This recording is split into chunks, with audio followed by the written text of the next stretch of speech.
बोलने से पहले लग रहा है कि नाचना चाहिए, नृत्य करना चाहिए। क्यों? हमारी जो भारतीय संस्कृति है कितने उत्सवों से भरी हुई, और सुबह से लेकर शाम तक हर समय हम ईश्वर से, परम पिता से जुड़े हुए होते हैं। परसों नवरात्र प्रारंभ हुए, नया वर्ष शुरू हुआ, कई चीजें ऐसी है जो परसों से प्रारंभ हुई। तो कल से नया सप्ताह शुरू हुआ सोमवार से, और आज से नया सत्र शुरू हो रहा है। तो नित नया हमारे लिए है। इतनी सारी चीजों को मैनेज करने वाला कौन? हर समय कुछ नया नवीन हो रहा है, सारे हिसाब किताब हो रहे हैं। कौन इनको संभालता है? हमारे शरीर में भी इतनी क्रियाएं प्रक्रियाएं चलती है, उनको कौन संभालता है? तो जो संभालता है उसी को हम हर समय याद करते हैं, क्योंकि जो चेतन शक्ति है, जो इस पूरे संसार, सृष्टि, ब्रह्मांड, अनेक अनेक ब्रह्मांडों को जो बनाने वाला है, चलाने वाला है, वो परम पिता ब्रह्म है। अब एक ब्रह्म इन सब चीजों को कैसे संभाल पाएगा?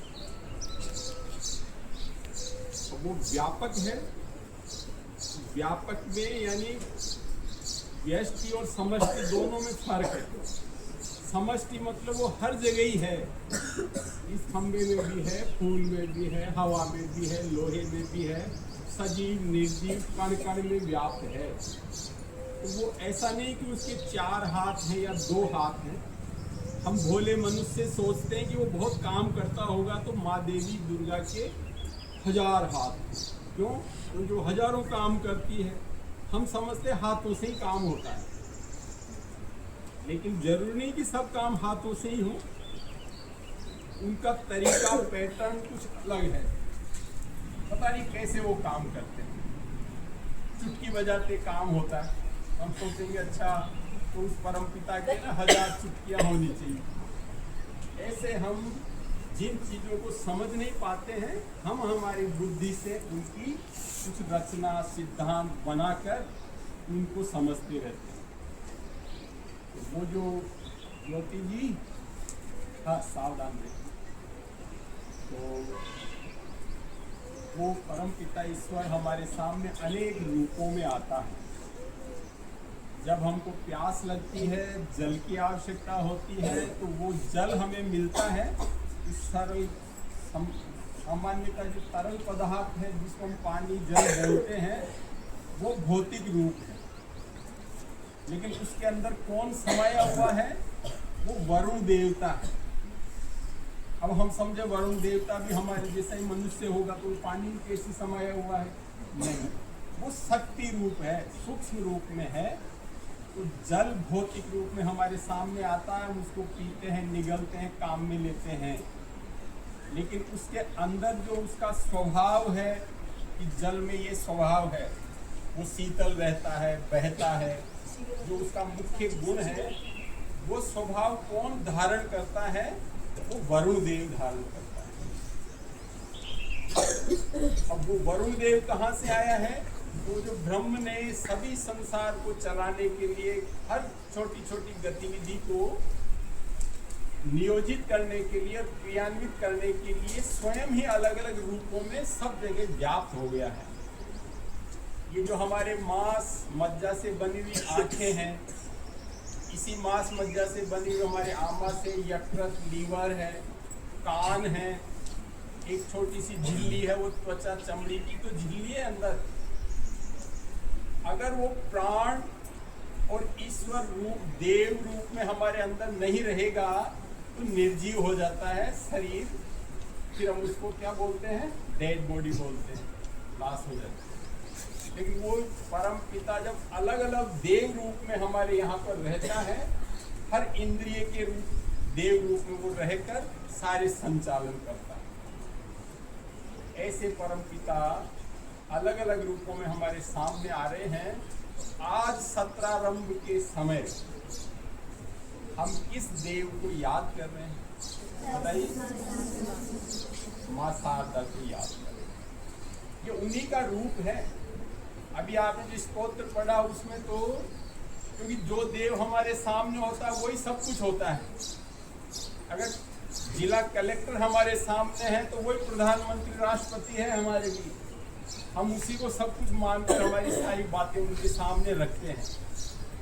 इसी तरह से जिस दिन हम माँ शारदा का पूजन करते हैं या शारदा देवी के सामने जाते हैं तो हम यही बात कहते हैं कि आप ही सब कुछ हो।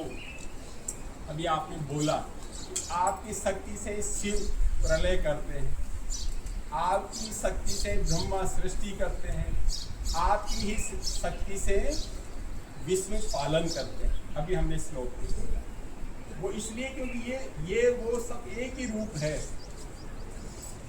तो आज माँ शारदा को हम इसलिए याद कर रहे हैं प्रतीक रूप में, उत्साह और समारोह के रूप में। हमारा जो शिक्षा का सत्र आज से शुरू हो रहा है, हम सभी अब उच्च कक्षा में आ गए हैं, सबकी कक्षाएं बदल गई है। एक वर्ष हमने पिछला कोर्स पूरा पढ़ लिया है, नए कोर्स में नए कक्षा कक्ष में नए पुस्तकों के साथ नए सिलेबस के साथ हम नई यात्रा शुरू कर रहे हैं। तो ये एक एक वर्ष की यात्रा होती है। आज की यात्रा जो शुरू कर रहे हैं हम माँ सरस्वती के चरणों में बैठकर इनको प्रणाम करके तिलक के साथ स्वागत करके और उनको याद करके प्रारंभ कर रहे हैं।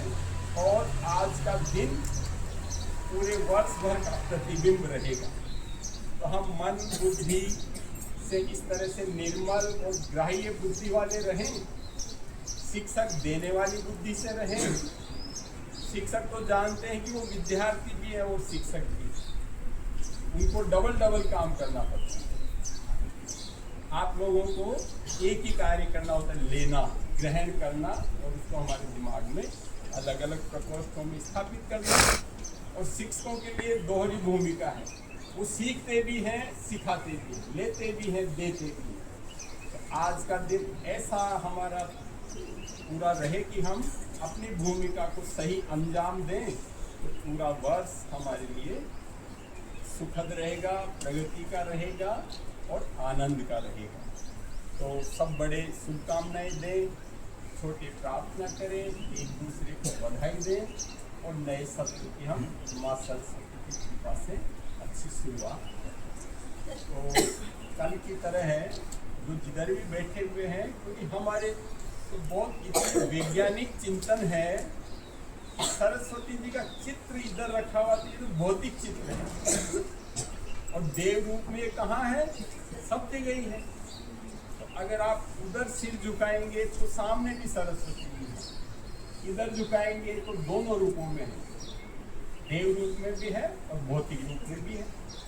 तो सब जहाँ बैठे हैं कल की तरह है, सभी एक साथ सिर झुकाकर सिर टिकाकर माँ सरस्वती को प्रणाम करें।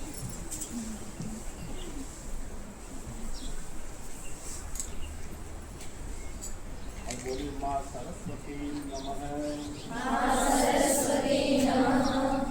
सभी का शुभ हो, सभी का मंगल हो, हमारी ग्रहण शक्ति बढ़े, जो हम सीखते हैं वो हमें याद रहे, हम सबके प्रति सहृदय हो। वो सब